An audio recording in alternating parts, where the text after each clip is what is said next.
जैन साथियों, स्वागत है आप सभी का आपके अपने YouTube चैनल श्याम जी के जीएस पॉइंट यूट्यूब चैनल पर। आज की इस वीडियो में यूपी पुलिस भर्ती परीक्षा 2024 को ध्यान में रखते हुए 38 अति महत्वपूर्ण जीके जीएस के प्रश्नों का प्रैक्टिस सेट लेकर के आया हूँ। और ये वो प्रश्न है जो सीधे आपको 18 फरवरी या 11 फरवरी को आपका जिस भी दिन एग्ज़ाम होगा उस दिन आपको ये सारे प्रश्न A to Z आपको आपके पेपर में देखने को मिलेंगे। अगर आपको पता है कि आपकी जीके जीएस बहुत अच्छी है तो आज के प्रैक्टिस सेट को आप करिएगा और 30 प्रश्न सही करके दिखाइएगा। अगर आप 30 प्रश्न सही कर लेते तो समझ लीजिएगा आपका अच्छी जीके जीएस चल रही है, और आप 30 प्रश्न सही नहीं कर पाते तो आपकी जीके जीएस अच्छी नहीं है। तो देखते हैं किस में कितना है दम। चलिए शुरू करते हैं आज का अपना जीके जीएस के 38 अति महत्वपूर्ण प्रश्नों का प्रैक्टिस सेट। तो पहला प्रश्न है आपके सामने कि भारतीय संविधान का अनुच्छेद 5 से 11 किससे संबंधित है। तो किससे संबंध है संविधान का जो अनुच्छेद है 5 से 11, तो ये संबंधित है नागरिकता से। किससे है? नागरिकता से। एक का जो राइट आंसर होगा वो ऑप्शन संख्या सी इस प्रश्न का राइट आंसर हो जाएगा।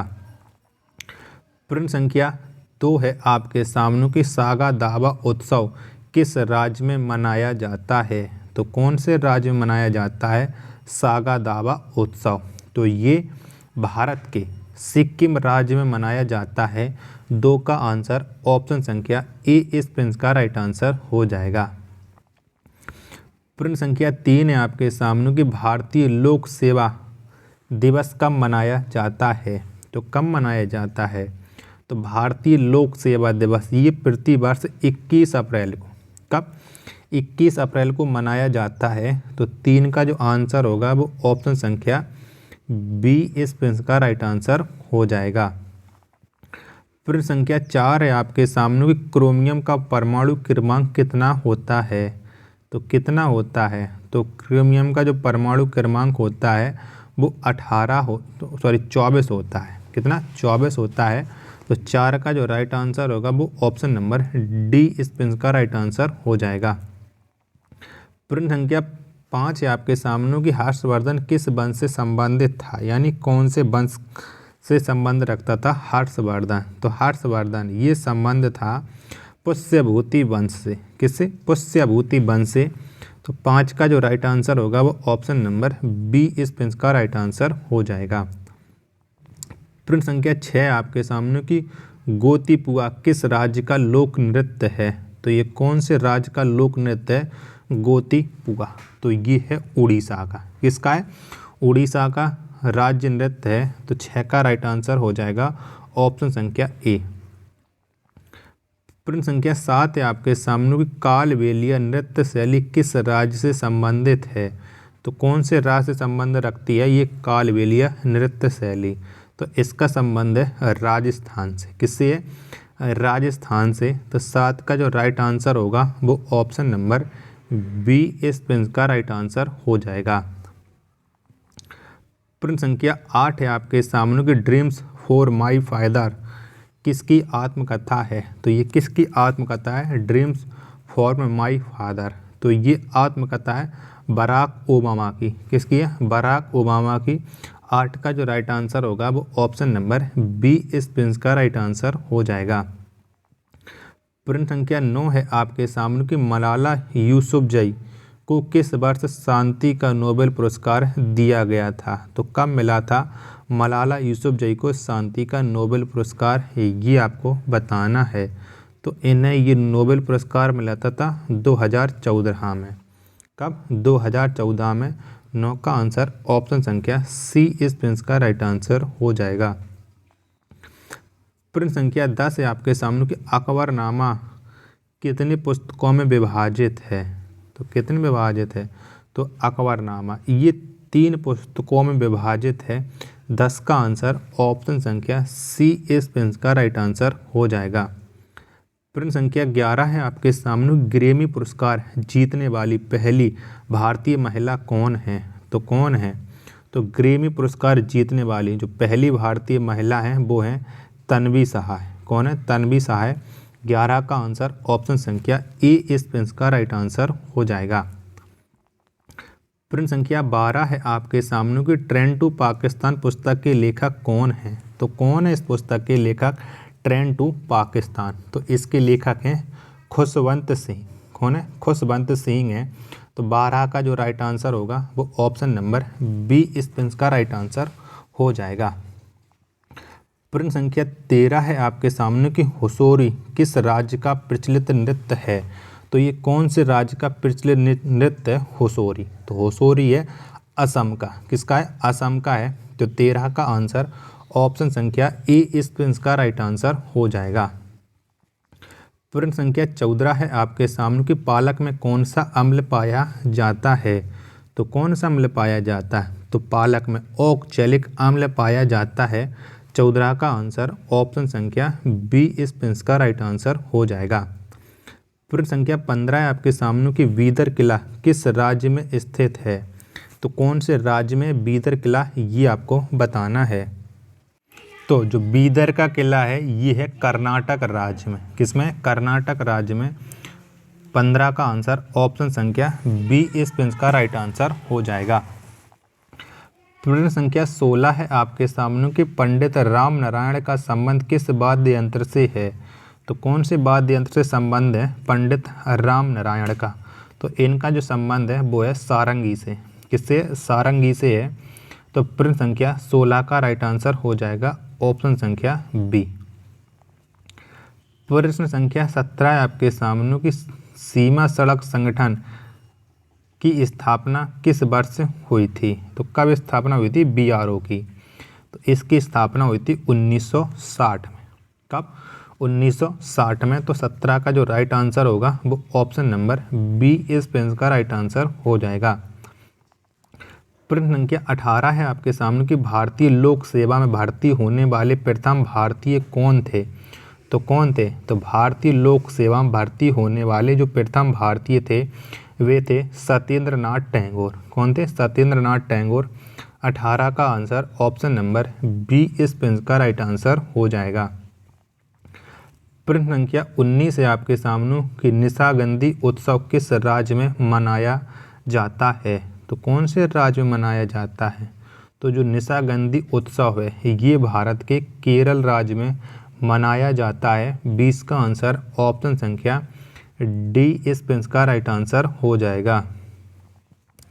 प्रश्न संख्या 20 है आपके सामने कि प्रकाश अमृत राज किस खेल से संबंधित हैं।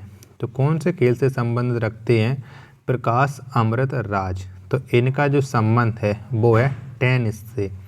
तो 20 का आंसर ऑप्शन संख्या सी इसका राइट आंसर हो जाएगा। प्रश्न संख्या 21 है आपके सामने किस पार्टी द्वारा पांचवी पंचवर्षीय योजना को एक वर्ष पूर्व स्थगित कर दिया गया था। तो किसे स्थगित कर दिया गया था। तो ये जनता पार्टी के द्वारा स्थगित कर दिया गया था। 21 का आंसर ऑप्शन संख्या ए इसका राइट आंसर हो जाएगा। अगला प्रश्न है आपके सामने 22 की वेटिंग फॉर ए वीज़ा किसकी आत्मकथा है। तो इसे किसने लिखा था वेटिंग फॉर ए वीज़ा। तो इसे लिखा था BR अम्बेडकर ने। 22 का आंसर ऑप्शन नंबर डी इसका राइट आंसर हो जाएगा। प्रश्न संख्या 23 है आपके सामने कि इलवरी वंश का प्रथम शासक कौन था। तो कौन था। तो इलवरी वंश का जो प्रथम शासक था वो कुतुबुद्दीन ऐबक था। कौन? कुतुबुद्दीन ऐबक। 23 का जो राइट आंसर होगा वो ऑप्शन संख्या बी इसका राइट आंसर हो जाएगा। प्रश्न संख्या 24 है आपके सामने कि महावीर जयंती किस वर्ष में मनाई जाती है। किस माह में मनाई जाती है। तो महावीर जयंती है ये प्रतिवर्ष फरवरी में मनाई जाती है। कब? फरवरी में अप्रैल में मनाई जाती है। माफ़ी चाहता हूँ। महावीर स्वामी जयंती ये अप्रैल में मनाई जाती है। 24 का आंसर ऑप्शन नंबर डी इसका राइट आंसर हो जाएगा। प्रश्न संख्या 25 है आपके सामने कि भारत की सीमा पूर्व से किससे लगती है। तो कौन से देश से लगती है। तो भारत की जो सीमा है वह पूर्व में म्यांमार से लगती है। 25 का आंसर ऑप्शन नंबर सी इसका राइट आंसर हो जाएगा। प्रश्न संख्या 26 है आपके सामने कि ओलंपिक पदक जीतने वाली भारत की पहली महिला पहलवान कौन है। तो कौन है। तो ओलंपिक पदक जीतने वाली भारत की पहली महिला पहलवान है साक्षी मलिक। कौन है? साक्षी मलिक। 26 का आंसर ऑप्शन नंबर बी स्पेंस का राइट आंसर हो जाएगा।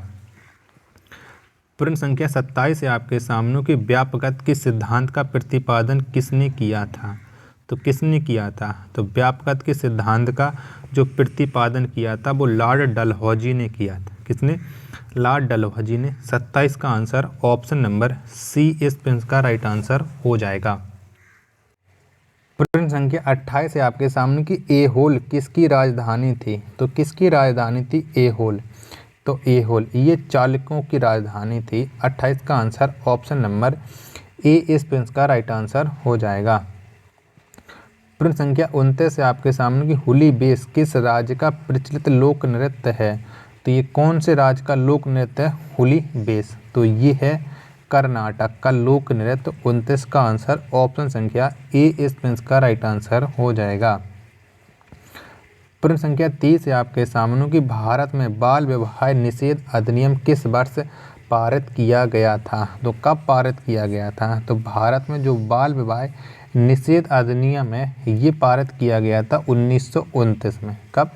1929 में। तो 30 का जो राइट आंसर होगा वो ऑप्शन संख्या बी स्पेंस का राइट आंसर हो जाएगा। प्रश्न संख्या 31 है आपके सामने कि तेंदुलकर समिति की रिपोर्ट किस पर आधारित थी? तो किस पर आधारित थी तेंदुलकर समिति की रिपोर्ट? तो ये आधारित थी गरीबी पर। किस पर? गरीबी पर। 31 का जो राइट आंसर होगा वो ऑप्शन नंबर सी स्पेंस का राइट आंसर हो जाएगा।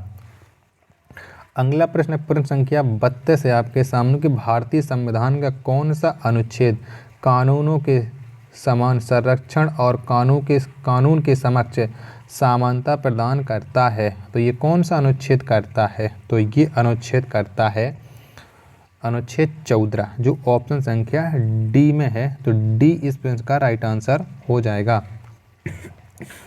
प्रश्न संख्या 33 है आपके सामने कि शेर खान ने कन्नौज में हुमायूं को किस वर्ष हराया था? तो कब हराया था शेर खान ने कन्नौज में हुमायूं को? तो ये हराया था 1540 में। ऑप्शन संख्या सी स्पेंस का राइट आंसर हो जाएगा।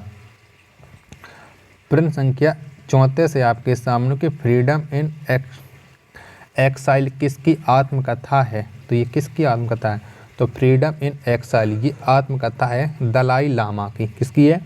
दलाई लामा की। 34 का आंसर ऑप्शन नंबर सी स्पेंस का राइट आंसर हो जाएगा। प्रश्न संख्या 35 है आपके सामने कि पंडित किशन महाराज का संबंध किस वाद्य यंत्र से था? तो कौन से वाद्य यंत्र से था पंडित किशन महाराज का संबंध? तो इनका संबंध था तबला से। किससे था? तबला से था। 35 का answer option number A Spence का राइट आंसर हो जाएगा।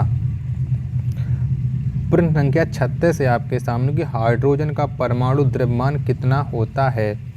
तो कितना होता है? तो हाइड्रोजन का जो परमाणु द्रव्यमान होता है वो होता है 1। कितना होता है? 1 होता है। 36 का answer option number A Spence का राइट आंसर हो जाएगा। प्रश्न संख्या 37 है आपके सामने कि औरंगजेब की मृत्यु किस वर्ष हुई थी? तो कब हुई थी औरंगजेब की मृत्यु? तो ये 1707 में हुई थी औरंगजेब की मृत्यु। तो 37 का जो राइट आंसर होगा वो होगा ऑप्शन संख्या डी। साथियों लास्ट प्रश्न आज के इस पिट्टे सेट का कि सिंधु सभ्यता का स्थल रोपण किस राज्य में स्थित है? तो कौन से राज्य में है रोपण? तो रोपण है पंजाब राज्य में। किसमें है? पंजाब राज्य में। 38 का जो राइट आंसर होगा वो ऑप्शन संख्या सी स्पेंस का राइट आंसर हो जाएगा। तो साथियों अगर आपको ये प्रैक्टिस सेट पसंद आया हो तो वीडियो को लाइक कमेंट और चैनल को सब्सक्राइब करना ना भूलें। मिलते हैं अपने नेक्स्ट वीडियो में, तब तक के लिए धन्यवाद। जय हिंद।